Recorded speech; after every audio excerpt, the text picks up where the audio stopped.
Many moons ago, I had a little bit of a public spat with the one and only wonderful Mia Friedman, who was on the record as saying, I don't like to play with my kids. She's basically saying the kids are boring. They're not fun to play with. Fun is horrible, especially when the kids are little, but even when they're bigger. I don't want to play with them. They don't want to play with me. It's really, really difficult. I don't know. And then you're exhausted. You're overworked. You're burnt out. You just kind of want to have a bit of me time, and the kids want to play. But there are so many benefits to it, and today we're going to talk about how we're supposed to play with our kids, especially when we sometimes don't want to and have a bad attitude towards it. G'day, welcome to the Happy Families podcast, real parenting solutions every day. This is Australia's most downloaded parenting podcast where Justin and Kylie Coulson, parents of 6 kids who often want to play, and sometimes we're not that enthusiastic about it ourselves. Let's be honest. It's not one of my fave things either. I understand where Mia's coming from. And I think that a lot of times as adults, we're so caught up in the to-do list of our lives that we actually don't stop to smell the roses. Our kids are the perfect barometer to help us do that, but we don't see it that way. So before we get into how to play with the kids, I just want to make the argument about why play matters. And you've got an early childcare background. You probably know as much, if not more, about this than I do, as I do. But we've got to make the argument. And this argument doesn't just count for little kids. This is for big kids as well, teenagers, and even for one another as adults. Being playful changes relationships. Being playful changes life. And there's this great quote. I can't remember who said it. I think it was a guy called Rudolf Dreikers, but I might be wrong on that. He said, play is the work of childhood. Yeah. And I used to just go, oh, okay, that's a really simple 5 or 6 word quote. Play is the work of a 7-word quote. But over time, as I've learned more about play, I've realized the depth. Like there's so much complexity. Yeah. So much complexity in that beautiful, simple statement. The fundamental principle I took away from my training in early childhood all of those years ago was just how essential play is for our kids. But while I think that most of us understand the importance of play for our kids, we don't recognize the value that we play a part in their play. So I'm going to extend it. I'm going to say sometimes we treat play like a luxury item. It's what we do when we've got time. It's what we do when we're in a special place. It's what we do when the circumstances permit. But play's not a luxury item. Play is an essential. It's essential. Yeah, that's right. And while we can talk about the physical development, we can talk about there are so many different areas of life where it overlaps. This is why it is the work of childhood. The area that I want to zero in on today, because we do a short podcast that's oriented towards coming up with solutions, I want to talk about emotional intelligence. Play builds emotional intelligence. I do a whole lot of webinars and seminars and presentations and keynotes on emotional intelligence for executive leaders and for teachers and for parents. So I'm just going to give a quick definition of what emotional intelligence is. Emotional intelligence is when you're aware of and regulating your own emotions and you're socially aware. So you can see how other people are feeling and then you can regulate or navigate or manage interactions based on where you're at and where other people are at. Okay, so emotionally intelligent people recognize emotions, they react to others, and they're able to manage relationships effectively as a result. And this, it requires regulation, inhibition. It requires the ability to turn your emotions up or down, and also not to manipulate, but certainly work with other people's emotions when they're up or down, and even bring them down or bring them up appropriately, not in a coercive, horrible way, but in a socially acceptable and desirable way. This is, I think, emotional intelligence is foundational for success in life. The ability to get along well with people. Google's Project Aristotle years ago. Most successful teams, people had high emotional intelligence. They knew how to work with each other. I just think when you think about the importance of this, and you think about our kids' school system. We've literally completely turned it all on its head. So we're throwing a blanket over it. I mean, there are plenty of teachers who are big on play, but overwhelmingly, our kids' playtime has shortened. The equipment that's available to them and the activities that they're allowed to participate in has massively reduced. Oh, my goodness. Last week I was at a school and I gave the principal a bit of a hard time because we were talking about the importance of risky play for kids, and I called out to the audience and I just said, so what was your favourite piece of play equipment when you were a kid? And somebody near the front straight away just shouted out, the tree. Yeah. The tree, which was your answer when we talked about this on the pod a couple of months ago or maybe a year ago. And I made the comment, how many schools in Australia, literally how many schools in Australia have trees that kids can climb in at recess and lunch? They don't. It was actually the principal who put up his hand and he said none. They don't. The answer is zero. One of the schools that our kids went to when they were younger, it was only a handful of years ago, they actually chopped them all down. Right. Because you can't have a tree branch falling on somebody. There's too much liability. People are complaining that kids lack social skills and they're blaming screens. But the problem is there isn't an alternative. That's right. They're not playing. So they go to screens and that's what they're doing. So if that's what emotional intelligence is and play builds it better than anything, we need to talk about a parents' playbook. Did I say that right?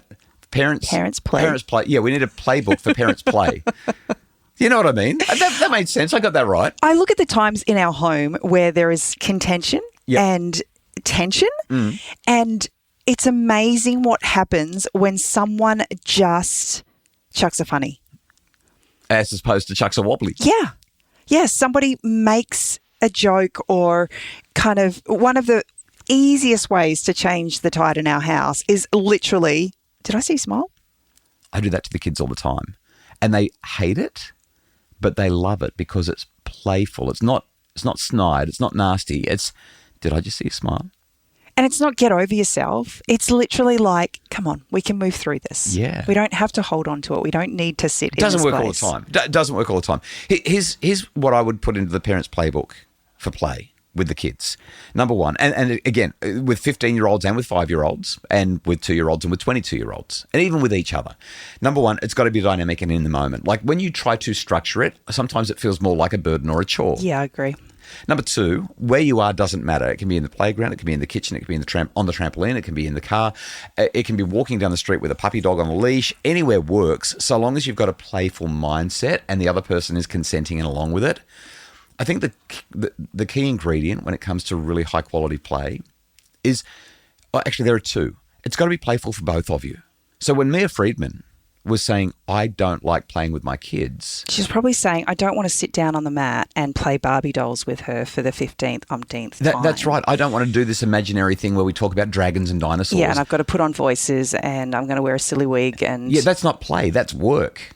Yeah. Whereas play, when it's both of you, there's a linguistic back and forth. There's a toggle that engages creativity. There's a playful attitude and the play. And it no longer feels like work because it's about connection. Well, it's about connection, seen, heard and valued. That's the definition, right? But specifically, when you think about the most fun play, and I feel like I'm having a bit of an insight live as we have this conversation, the most playful we feel is when we are conversing. So you might be playing Barbies or you might be playing footy or ping pong, but it's not the activity. It's the linguistic back and forth. It's the conversation that makes it playful. You and I can be having a playful game of ping pong, or we can be breathing threatening rantings at one another as we try to defeat each other. One of them is playful, one of them is not. We can be in the kitchen and we can be playfully doing the dishes. Or we can be getting annoyed because I can't believe how many dishes there are and I'm tired.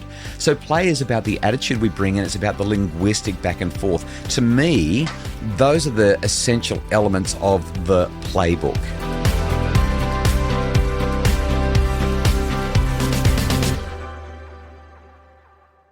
If I was going to add anything, it would be for parents to remember that this doesn't have to be this big, long, convoluted experience. Right? Buckle in, we're playing for the next 3 hours.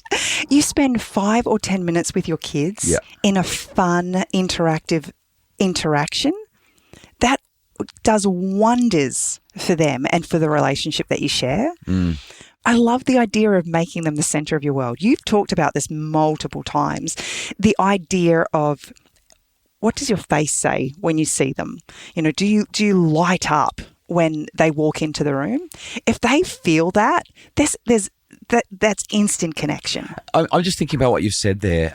Not so much about making them the center of the universe and your face lighting up, although that is part of this. But when you sit down, I want to go back to your 5 or 10 minute idea. When you sit down and just say, I'm going to commit to this for 5 or 10 minutes, I'm going to be all in.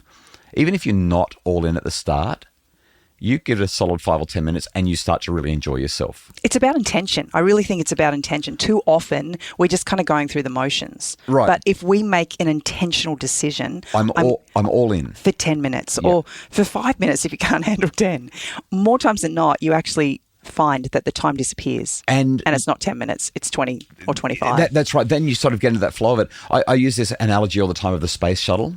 To get into orbit, it takes 10 minutes. It's got to go 28,000 kilometres an hour. But the first 10 seconds, 100 Ks an hour. First minute, 1,000 Ks an hour. The amount of fuel that it goes through in those first few minutes. But by the time it's doing 28,000 Ks an hour and it hits orbit and it drops those tanks, and then it's in orbit, it doesn't use any fuel at all, really, when it's in orbit. It only needs enough fuel to come back to Earth once it's finished orbiting. And I think play with the kids is the same.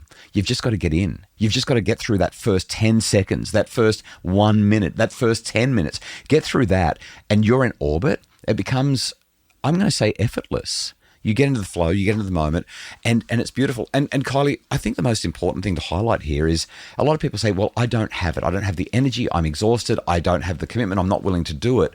And apart from that, what am I going to do? Play with them all the time? You don't need to. Like once you get through that first 10, 15, 20 minutes, if you need to pull yourself away, your child's cup is full and they're playing, and you can usually set them up with other activities that don't involve screens, and they'll be fine. They'll be regulated because they've had you. They've had all of you. It's worked for them. But I think there's another benefit that comes from it. As adults, we don't actually recognise the power of play in our own lives. We live busy, harried lives, and we've got this massive to-do list, and we don't realise the power of taking a break and finding something to be joyful about. Connection and creativity literally unlock energy. But it also unlocks your children's skills. We need to wrap this up. Our podcast timing, we always go too long. There's so much that we could talk about here. Like we could literally do a 2-hour pod on this. If I was to give you some ideas, yep. These are really simple things, and you're probably actually already doing them, but don't recognise them as being playful. Bedtime book reading, spending time together at the end of the day, reading books, voices, having conversations. And I don't even care if you want to rile the kids up just a little bit with some tickles and some rough and tumble at bedtime. They will be okay. Why? Because they feel connected and it's just good for them. I'm just putting it out there. I know people don't like it. I know it goes against all the sleep rules, but I've found that with our kids, they've always been okay, even if we've riled them up a little bit. Making magic moments out of the mundane. You're really good at this. This is something that I've never understood, never quite gotten my head around, but you do this so well. Whether it's, can you hop on one foot to the bathroom? Can you walk as quiet as a mouse as you go and brush your teeth? Can you blink all the way to the car? Like whatever it is. Doesn't work so well for 17-year-olds, but the 3-year-olds love it. Just giving them a little action to do, and you're increasing their capacity to kind of do tasks. So let's talk about what to do because our time is up.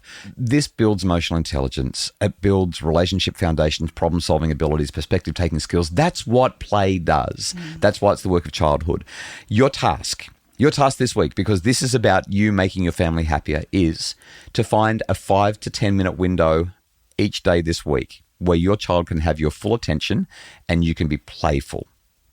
Just choose a really mundane activity and gamify it. Maybe it's getting dressed, maybe it's a car ride, maybe it's cleaning up the kitchen or the living room or the bedroom, and let them lead, let them guide, you support as you say, hey, how can we make this fun?